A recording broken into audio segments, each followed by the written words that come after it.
You are listening to Mystery Media Group. Yay! We just spent last week at Phenomecon in Vernal, Utah.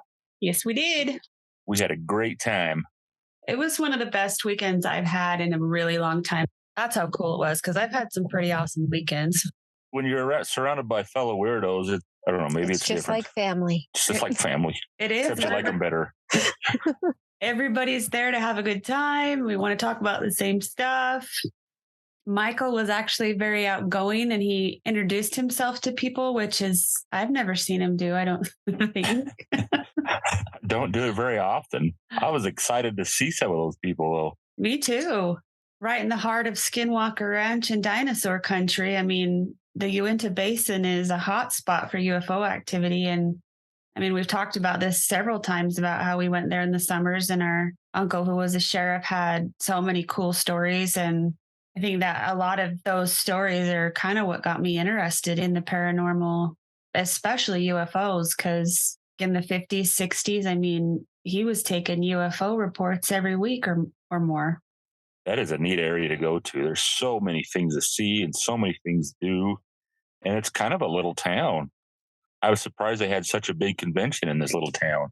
Yeah, bigger than I remember it being, but still really small. There's a lot to do. There's quite a few things that would attract people there, I think. I don't know how to get started on this. There were so many things to see and do, but I got to tell you, my favorite part, or the part that got me the most excited, is when we went to Dr. Meldrum's table. Oh, yeah.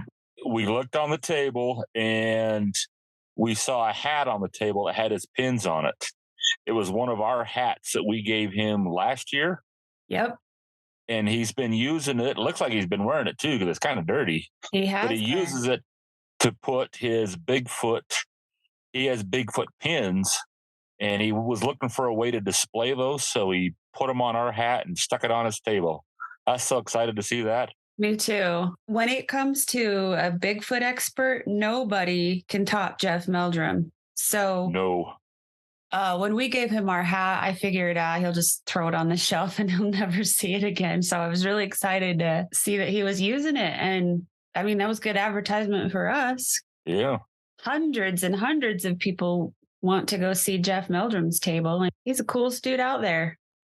He is. And every single person that he talked to, he treated them like they were best friends. And he spent all the time that they wanted with him. Made everybody feel like they were best friends. He's pretty awesome. He's excited to talk about the same subject over and over and over again, and it doesn't dull with him. So it was pretty cool. Yeah, that was really cool. And out of all of the presentations that we went to and saw, I still think his was one of my top favorite. There were 3 that I loved, like I couldn't get enough of, and I was wishing they didn't have to stop, but his was one of them.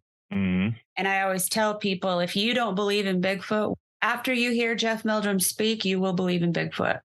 No doubt. You'll be a believer. Yep. Yeah. He's not a biologist. He's a anthropologist. And he knows anatomy and physiology and how the foot works and how bone structures work and how the tracks they found are different than the tracks that a human leaves. They are just not the same. And way back when, that guy from China, that park ranger, found the same Bigfoot track in China, and they were the same track that Meldrum found in the United States. And they met together to compare those tracks, and they were exactly the same. There's something to that. It was pretty cool. And he can tell you exactly why it's different than a human print. And he can tell you why one cast is not Bigfoot or human. It's just a hoax. And he can tell you why one is. And he'll point out the specifics that a normal person or even a person that probably has studied it a lot might miss, but he can tell you exactly why and what to look for. And I find it fascinating.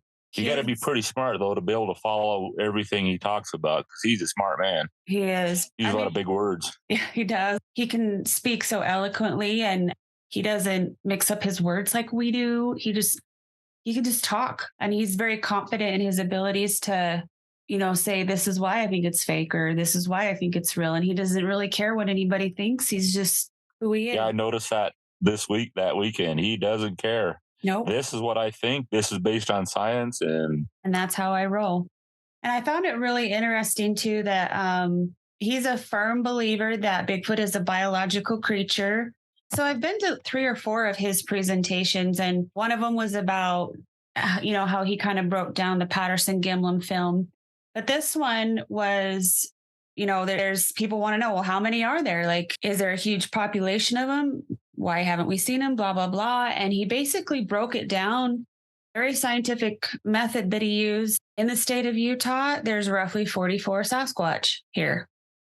There was a lot more in Idaho, a lot more in Washington and Oregon. But if a black bear can survive in a certain area, then it's highly likely that a Sasquatch can also survive there. The way he broke it down and described it all, and they're creatures that don't travel in big packs, as far as we know, very solitary, and that their population can survive on a short little group, and exactly what they would need to survive and where they could survive. And I thought it was very fascinating. And, and the thing that everybody always says is, why haven't we found one? Why haven't we found a skeleton? Well, brings up a really important topic. There's roughly, I can't remember how many black bears he said there were in Utah, but how many of us, even avid hikers who are out all the time, have ever seen a black bear skeleton? I've Never seen a bear skeleton. And, unless the whole skeleton was there together, most people couldn't recognize, even if you had one bone, you wouldn't know where it came from. Well, that's a deer, or unless this whole skeleton's there, you probably don't even know what it was anyways. Most people can't identify, one bone from another animal. So. And even at that, if you do come across one, how likely is it that you're going to find the entire skeleton? Never. Not very likely. Yeah. How often have we ever found an entire skeleton? Not with a skull, never. I'm always out looking for the skull, and I found one once, and I think it might just be a sheep. It's either a sheep or an antelope, but I'm not sure which. See, we don't even know the difference between that. So yeah, I mean, the bones would hopefully be bigger, but after everything's been decomposed and the animals and insects have had their take of it, how much of it is even going to be left? Because they were saying, like, it only takes, was it 2 weeks for a deer to completely decompose? I can't remember. And then for an elephant is 4 months. But if you also that's pretty quick. Yeah, if you also look at it too, where, okay, there's only approximately 44 Sasquatches in the state of Utah. How long is their life expectancy? You're not going to have them dying all the time, maybe one every 10 years. And the only way we'd find a body is if it got hit by a car or somebody shot it, because they're the top predator. So nothing's hunting them except for man. And that doesn't happen very often. And if a Bigfoot, like a bear or a cat or any other sick animal, if they feel they're dying, they're going to go hide somewhere. Yeah. They're going to crawl up under your porch and die. So, I was just fascinated by the whole weekend. I was like just a side observer. Yeah. You guys knew all the people and you guys would go talk, and I just observed it all, and quite interesting. When one of the celebrities would walk by, oh, there's Russell Cord. And Michelle's like, which one? Are you kidding me? I know. Really? Well, you guys have gone to several presentations and stuff with these guys, and it was my first time. I was a first timer, and it brought up a lot of questions and insights, and it was very intriguing. And you brought up the point too, Michelle, where you were surprised at how many doctors and PhD candidates that were there, and they were presenters, and they all very much had a strong opinion about the paranormal and the possibility of all these things existing. And I mean, these guys aren't idiots. They're people who've gone to school. No, there wasn't any of your backwoods just up there telling them about what they saw in the sky one night. All these people were very well learned and had several degrees behind them and studied what they were talking about in great detail. They had the science, and it was very fascinating. We were talking about the Patterson Gimlin and some of the stuff Jeff Meldrum brought up. Yeah. But something that really added to the Patterson Gimlin film is what Russell Accord said about the area. He had gone there recently, and he was talking about if you put on a pair of flippers like you're swimming, swim fins, and how hard that would be to walk around. Yep. And then to walk on cobblestones and in sand, and then to have a mask on and turn your head and be able to walk that well. I was wearing a horse head for that costume party, and I couldn't see a thing. I was on a flat ground being led, and I still ran into things. So that added a lot of veracity to that film, that whoever it was, if they were faking it, how did they do it so well? Yeah. And to add a costume on top of that, too, a very hairy, Yeah. big costume on top of that. A very well done one, and walking very well and seeing and turn the head and still be able to walk without falling. And they would have had to have had some sort of arm extension on their costume, because those arms are long. I don't know. It's crazy. I did develop a little bit of a crush on Russell Acord while we were there. It was very funny. I did think it was interesting, though, going with Russell Accord. I know that he studied that out a lot because our first night there, Wednesday night, they had a film fest, and the first movie they showed was one that he did. It was a little 30-minute film that's still in the process of being finessed, but it showed the backstory and everything of the Patterson-Gimlin experience. And that fascinated me so much. I mean, it seemed like a Mickelson outing. Yeah. The Cowboys went through after all of that. Exactly what our outings are. Yeah. Yep. But I hope Except the Bigfoot. I hope he finishes that film, because it was so neat to have the backstory. Because I think everyone in America knows what the Patterson-Gimlin film is and has seen that little, it's not even a full minute of clip. Everyone knows that, but how many people know the backstory? Why were they there? What happened to them? How'd they get out? And all this sort of stuff. There is more footage than what we actually see on that little clip. So when he releases that, if people can get hold of it, I found that utterly fascinating, because when we go through something like that on almost any adventure we go on, and we're always like, why is it always us? And then come to find out that it's everybody. That's cool. It is. It is. But it's fun to know the backstories about stuff. And I think that's what I like about all of our adventures, because we go in blind half the time. We have an experience, and then that leads us to, okay, what went on? What caused this? What's the backstory? Mm-hmm. And I love learning the backstories of stuff. So that was really fun for me to learn. Speaking of, Tyler he might consider a Bigfoot sighting this weekend. Oh, really? Where was he? He doesn't believe in any of this stuff. So he was driving home from Bear Lake Sunday night, and it was dusk. It was not totally dark, but pretty close. And he said he was driving. It was approximately the same area where the nunnery is. And he was driving, and he remembers seeing something on two legs move from behind a tree and walk it was to the right. So it was on the right hand side of the road, but it was a very thickly brushed area. He's like, he didn't see the body, but he saw something very large on two legs that walked like a human. And the legs were really dark. He says he remembers seeing how huge the feet were, but that's all he saw. And it was like just a quick glimpse. And he saw it take, like, I think he said 3 steps maybe. And then it was gone. He couldn't see it behind the brush. Plus he was driving, so it wasn't just a few seconds. But he asked Lily, who was sitting in the passenger seat, he's like, did you see that? And she's like, no, what? I think she was looking at her phone, and he told her what he saw. And she's like, well, turn around. And he's like, I can't. There was a line of cars behind him. He's like, I have no idea what that would have been. But whatever it was very large, and it was walking like a human. Lucky kid. I know. I'm like, what the crap? You don't even believe in this stuff. Why can't I see something like that? And maybe I have. It's just that my eyes suck. So I don't know. That's what I'm looking at. And our memory sucks. We don't remember it if we did do see it. I know. Jeez.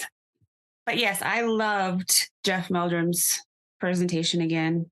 Russell Acord gave a really good presentation. Plus, he's a lot of fun, and he's very interactive in his presentation. So that was fun. He was very interactive.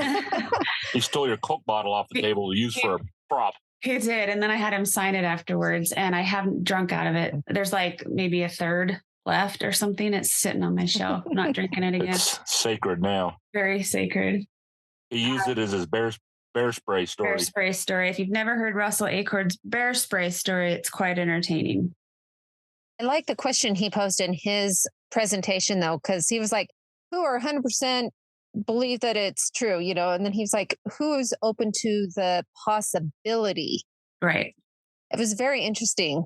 And he was talking about how to go out and what's the word I'm looking for? Do your own field research. Yes, research, how to do the research out there. Yeah. Sorry, I haven't slept much today. It was a long night at work. It's okay.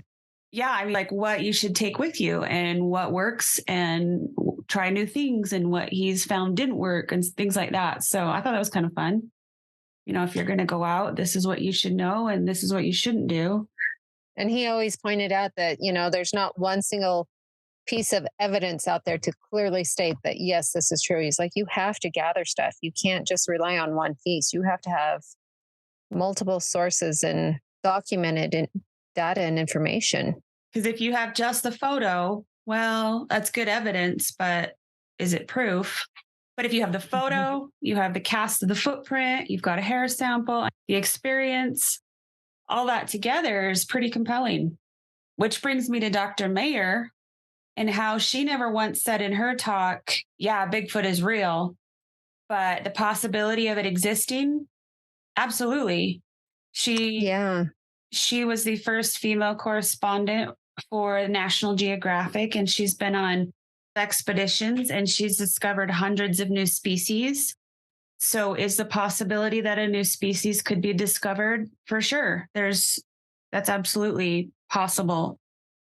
She gave one example where she went to Madagascar to research one of the lemurs there. It was a lemur that had never been photographed, at least to anybody's knowledge, and they knew very little about it. They knew it existed, but that's about it. Yeah, they just had drawings. Yeah.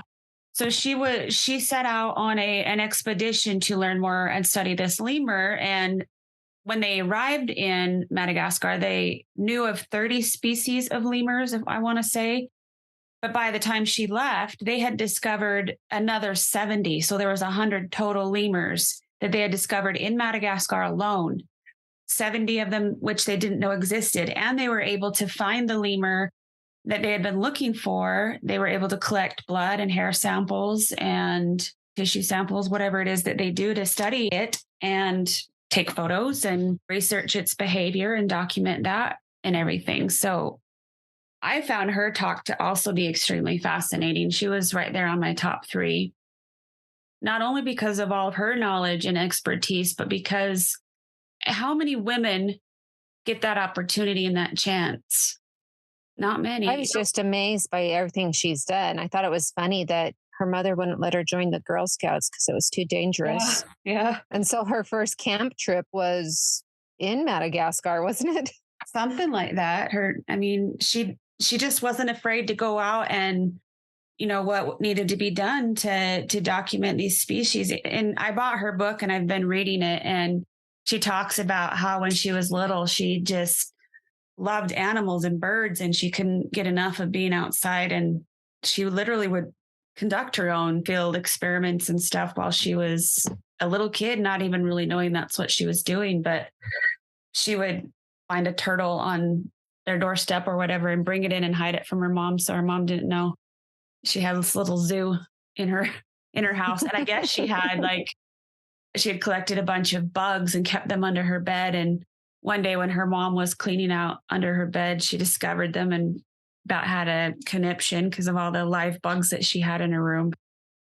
She just always had this fascination for animals and insects and discovery. And she's one of my idols. I think the work that she does is amazing. I think the scientific methods that she puts behind trying to research Bigfoot on the show. And I mean, it's amazing what she can do with her expertise and how credible she is. I thought she was amazing. Her mom wouldn't let her join the Girl Scouts because it was too dangerous. She was a cheerleader for the Miami Dolphins, and she decides to go look for this lemur. And her first camping trip is at least a month long. She lived in a canoe my understanding is she got all sorts of bug bites and blood. She almost died. Yeah. She almost died from bug bites I and think it was infection and stuff. blood poisoning or something. Blood poisoning, like yeah. And she's very girly. And what was the question that was asked? How do you prepare for your trips? And she said something about her wardrobe or what she's going to wear or something like that. She said, well, first of all, I have to arrange carpool because she's got 6 kids. Oh, that's right. And that in itself is an expedition alone. She does a lot of research before she goes. So she knows all the insects, all the animals, the terrain, everything about the place that she's going to. And then she was like, and then I have to decide what I'm going to wear. Yeah. And I was thinking it's probably a good thing she's such a tiny person because you can't carry a month's worth of food. So I bet she was living off the land and she probably doesn't require much. Right. I would starve to death. I loved the clip that she showed where the gorilla charged her and she didn't freak out. Grayback gorilla, silverback, sorry, charged her. She didn't flinch. Nope. She had studied them so well that she knew exactly what was happening, how they react, what she needed to do.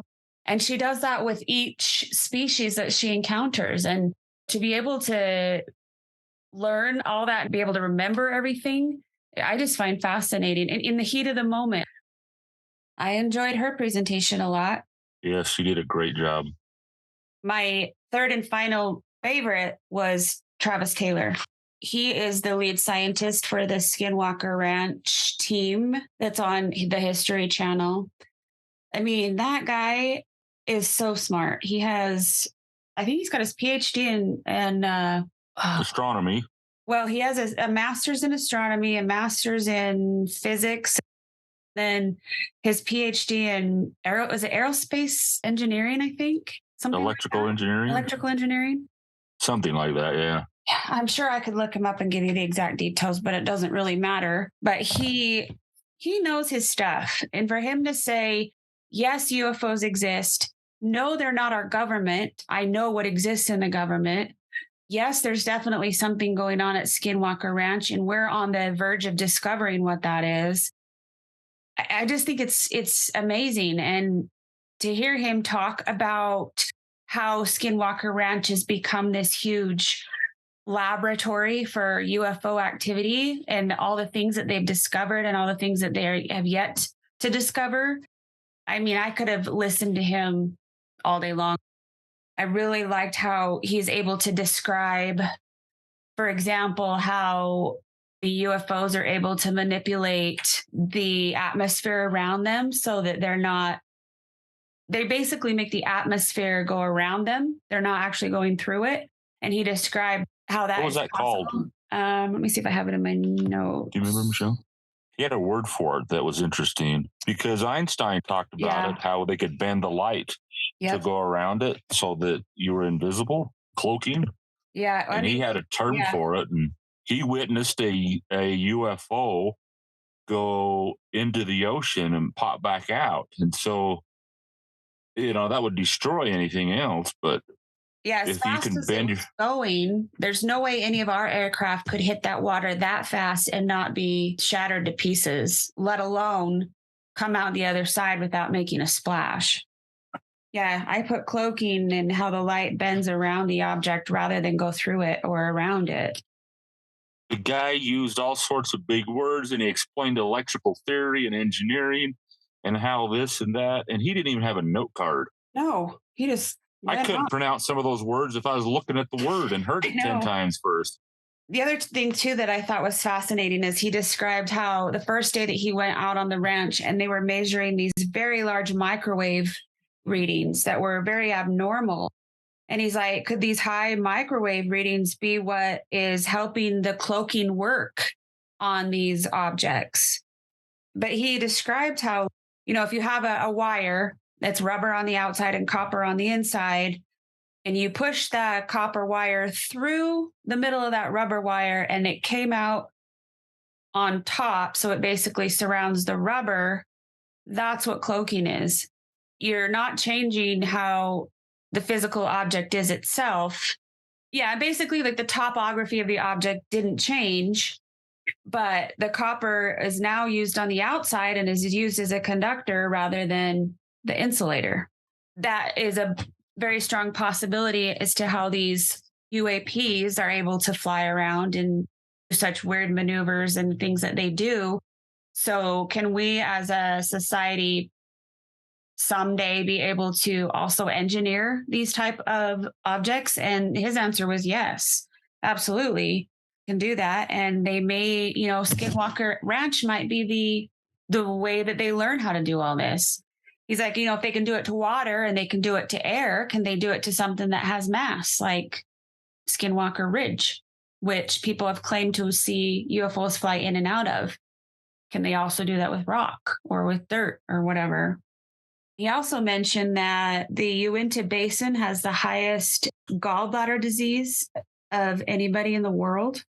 What's Yeah, highest concentration. Yeah. yeah, what's the reasoning behind that? We don't know. Oh, he was talking about some physics papers that state things like what they call warp bubbles that can actually push matter away from itself. And that's how you're able to keep the topography of an object the same, but turn it into an insulator or a conductor rather than whatever it was to begin with. I'm probably not making any sense. And then he also talked about the metal that they found in the mesa when they were drilling through it, and how he believed it wasn't part of the mesa. It had been placed there or, had been there and covered up because the metal that they found was like, I don't even know how to describe this. Maybe you can describe it better than I can, but the material concentration and how it was layered together would be the perfect concentration of different metals to be able to traverse through these wormholes like they think it should. So was it just a fluke that, a farmer's tractor had this type of metal to begin with? Or has there always been something there that knew the answers to all these questions we've been trying to find, and they discovered that metal in this last season? But I That like was a how very he, interesting part. yeah, and I like how he always states, it's probably a very logical reason, nothing supernatural, but there's a chance that it is, something different. He doesn't say, yes, this exists and I believe in aliens and yada, yada, but is a possibility there? Absolutely. And can we recreate it? Yes. Oh, and he also talked about how the likelihood of an alien invasion is very high and that we need to take this stuff seriously. And he was able to go to the Pentagon and show them his findings, and they actually took him seriously, whereas before, nobody would. So the research that they're doing at Skinwalker Ranch is it's good stuff. One of the things about that part that I found interesting uh was that the people that he was coming in contact with talking about this were saying, oh, the aliens are such an advanced civilization that they're not going to be a threat or violent. And he's like, bull crap. How do we They're know that? more likely to be violent than they are Otherwise, why would they nonviolent. be here? What's their point? Yeah, yeah, that's ridiculous. I thought that was interesting because, oh, they're much more advanced. They'll be, well, just because you're advanced doesn't mean you're not Right. threatening. We would hope as an advanced civilization that that's how we would be. But obviously, I mean, with the way us earthlings have advanced, that part of us really hasn't changed a whole lot. The only thing Nope. that's changed is our technology, but we're still as Yep. stupid as we were when we first started walking on the planet. I mean, we see this History Channel show that's very entertaining and fun to watch, and it's a huge mystery, and we love all this stuff about it. But the fact that they're actually able to do something with it, and that government officials and the military is taking it seriously is cool, really cool. Yeah. Ever since I knew about Skinwalker Ranch, I've been totally fascinated by it, and I probably always will be, and I hope someday to step foot on it. We got close, huh, Mike? We did. We stand right outside the gate, and I hear this funny sound, and I didn't know what it was. Then I heard it again, and the cameras were moving towards us, and And you then can hear we them could, talking to the camera. I don't know if they were talking yeah. to us or what. It kind of sounded like they were talking to us. And you're like, "What's up?" And Yeah. he said something back, but who Sounded knows? like he said, "What's up?" And I'm like, "Oh, what's up?" Who's up? And Travis was very serious when he talked about stay off the property. This is a highly classified area. We've got very expensive equipment. Don't come onto my home and trespass on my home. And I agree with that 100%. But there are so many people that are fascinated by it. And Thomas Winterton was like, look, you can come to the gate, you can take a photo. As long as you stop where the stop sign is, you're good. Because people are curious. They want to know what it looks like and they want to know where it's at. And we're on the cuspid of this advanced science and we want to be a part of it. And so, yeah, go take a picture at the front gate, but don't go any further. So that's what we did. I can relate to that. I don't want anybody on my property either. Nope. I'd be pretty pissed if people got into my property without my permission. So But those are my top three presenters, but they were all good. they were all good. Every last one of them. I loved Stacy Brown's when he showed the footage that his dad took on the thermal. And he took a bunch of really well-known Bigfoot clips and he kind of deciphered them and said, this is why I think it's real, or this is why I think it's fake. And I found that very fascinating too, to be able to see his perspective on things and think of things that I never would have thought of to look for and things to look at to analyze when you're watching things like that, because you don't want to believe in everything, but you also don't want to believe in nothing. You want to have an open mind. So the way he kind of spoke about all those different clips was pretty fascinating to me. And he's someone that has a lot of expertise and knowledge. He knows what he's looking at. He's seen a Bigfoot before. So He's seen it twice. yeah, to listen to him talk about it and he was able to show a recreation of his dad's thermal. It was on a Finding Bigfoot. They used Bobo as the experiment, and Bobo's a Bobo's a big big dude. dude. This Bigfoot they captured dwarfs Bobo, and I've met his dad a few times. He's ex-military, and his dad is not scared of anything. He's not a very big man, but he is not scared of anything. That video footage, he was scared. You could tell it in his voice. I've never seen him flustered before. And Stacy Jr. he didn't even know what was going on. Time that was kind of funny. What's going on, Dad? Shut up and get back to the truck. Stacy is one of those people that just gets along with everybody. You could have $1 million and fly a huge jet and he'd love you, or you could be a homeless person on the street and he'd think of you the same. There's no Yeah. difference to him. You're just a cool human being and he likes to hang out with you. And that's what I really found fascinating about Stacy. I mean, he hung out with us. Not everybody would do that. We decided to go out above Skinwalker Ranch near this NASA observatory point. It's a few miles away from Skinwalker Ranch, but you can see the skies over it. And so we went out there late at one night and Stacy rode with us. And he's the kind of guy, this is the kind of guy he is. Your skid plate started to fall off your car. Another Mickelson adventure. Another Mickelson adventure. Apparently, the mechanic that worked on your car didn't put the bolts in all the way. Nope. And I'm driving down the road, the dirt trail. I'm like, this doesn't sound right. And so we got out of the car. Stacy was under the car pulling that thing off before I could get out from behind the steering wheel. He crawled right under that car and took it off. No questions asked. That's the kind of guy he is. Yeah. And then he apologized for getting my seat all dirty. And I'm like, Yeah. you're covered in dirt from head to toe because you crawled under my car trying to fix it. Yeah. It's okay. But I am still terrified of that grasshopper that he left in my car. I still haven't found it. So he had a grasshopper that got stuck in his hair. And when we were driving home, he felt it and like flung it off his hair. And then it landed in the car somewhere. And then he got out of the car, went to his hotel, and we were driving to our hotel. And it crawled on me, scared the crap out of me. So I flipped it off my knee, but it was dark. I couldn't really see where it went. Yeah, you screamed and scared the crap out of me because I was driving. It scared me. Get hit. I still haven't found it. It's a grasshopper. Yeah, but it was big. And what would happen if we saw a Bigfoot then? I think I'd be less scared of a Bigfoot than a grasshopper. The grasshopper? I hate grasshoppers. I hate them. When we were growing up, that stupid long driveway that we had to walk out to the mailbox, and there were grasshoppers that would hop all over. They would hop down your shirt and in your hair, and they were humongous. They had wings.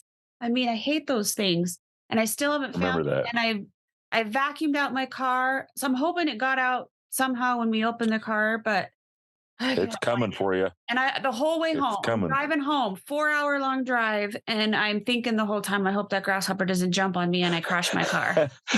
Right in the middle of Salt Lake traffic. And I wanted to text him and say, dude, before you leave, please come get this grasshopper out of my damn car. grasshopper out of my car. No, but he's a good guy and very down to earth. And I really enjoyed hanging out with him and learning more from him. That was another highlight of our trip. We had fun at the costume party. Yes. I dressed up as an alien. Michael was a horse.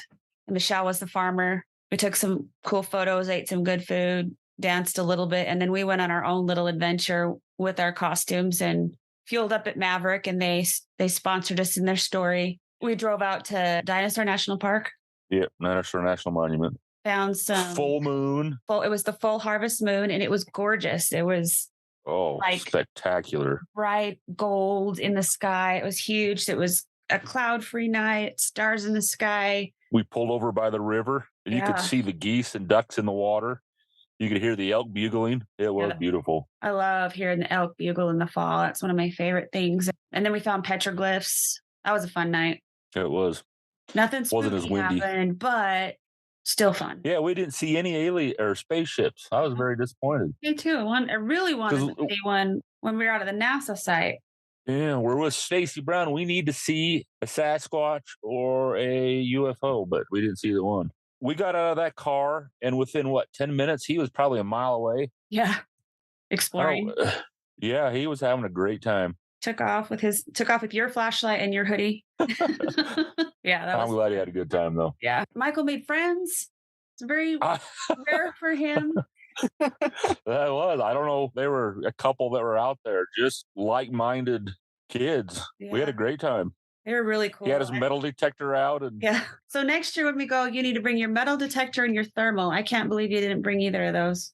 Well, I didn't think we'd be going out and Sam's squanching, but you never know. You got to just keep them in your little case at all times. Well, I use them at work too, and I forget to switch them back and forth. You use your metal detector at work? No, well, sometimes, but my thermal imager I use quite often. Sometimes I have to use that for finding stuff I've either dropped or pipes in the ground. I also really enjoyed Eric Bard. He's a funny guy. I also enjoyed that movie, Beauty Revealed. Yeah, Beauty Revealed. They did a really good job putting that together. I really liked that. And they said that part 2 is the really good one. So we need to stay tuned for that one. I can't wait to see that one. We got to go to Adam Davies. And the thing I like about Adam Davies was, I don't know what he does for a living, but I think he makes fairly decent money. But he lives at I gathered at a not poverty level, but he lives really below his means. Kind of looks homeless, he said. But he saves his money to fund his own expeditions to go all over the world looking for the orang pendek and lake monsters. And I don't even know all the places he's been, Sumatra. But he takes a majority of his money to go do what he wants to do, make memories instead of just living in a fancy house with fancy clothes. He goes out and he does it. I thought that's how you live life, man. Michelle and I have talked about that before, and that's kind of what we do. We don't live in a fancy house, but we go do a bunch of fun stuff, make some memories. Same here. I'd much rather make memories and have fun than have this big fancy house and a big fancy car that I have to work hard to just maintain. Let's go explore. And I mean, we have traveled so much in this last year alone. It's remarkable. And I've had such an amazing year. But if I had a big old fancy car and house, we wouldn't be able to do all that. No, we'd have to work all the time to pay for it. I do, however, want a nice new RV, but I would totally live in it. I have no problem with that. In fact, my dream someday is just to road trip all over the place in that RV and not have a home anywhere. Yeah. I would love that. Sounds good to me. And the other one we got to go to was Terry Carter and Kent Smith. They're treasure hunters. And if you're into the treasure hunting world, they talked about Kari Shanab and the Uintas and the gold. And for me, that was awesome because I really into that kind of stuff, the stories, and I do a lot of research for that. I'm the paranormal treasure hunter. And we still haven't discussed why I just chose that, but I think we did in one episode, but remind people why you're the paranormal treasure hunter. We never did the episode of the cave. True. We need to still record that one. We were up in the desert near our house, and in the newspaper, in many places, they talked about a stagecoach robbery. And we know where it took place, and we know how much gold was stolen, and so much is known about it. But we were up there in that area, and I wasn't really at the time looking for it, but it's always on the back of my mind. But this particular day, I wasn't thinking about it because I thought that this event happened farther south from us. But we were in the cave, and Melissa starts asking some questions, and words kept popping up on your spirit box, and it got to the point where we're talking about the sheriff, and he was a bank robber, and gold was stolen, and something happened to his leg. He got shot. And these are the stuff coming across the spirit box. And I said, wait, are you a bank? And the spirit box said robber before I got a chance to say it. So I took my metal detector up there, and I spent a lot of time metal detecting around that area. And I did find a really old skull can with nothing in it, but I haven't found the gold bars yet, but we're still looking. We'll hope on those spirits are going to tell us. Yes. But it was interesting that it said robber before I had a chance to say bank robber. Is Yeah. the sheriff chasing you? Are you a bank? And then it said robber.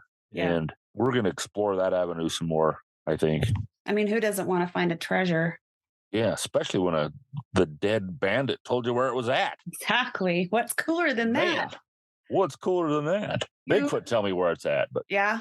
Or a UFO or an alien. UAP is the new word. UAP. If you say UFO, you're a nutter, but UAP, then you're science. You speak in Scientist. science. Speaking Yep. of that UAP team that talked was also very fascinating to me. Yes. And the stuff What a bunch of they nerds could be discovered. fascinating, but I man, know. They were cool.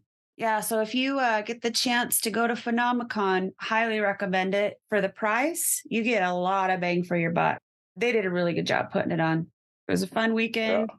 One of the best I've had in a long time. So, in recap, we got to meet Russell Accord, Yeah.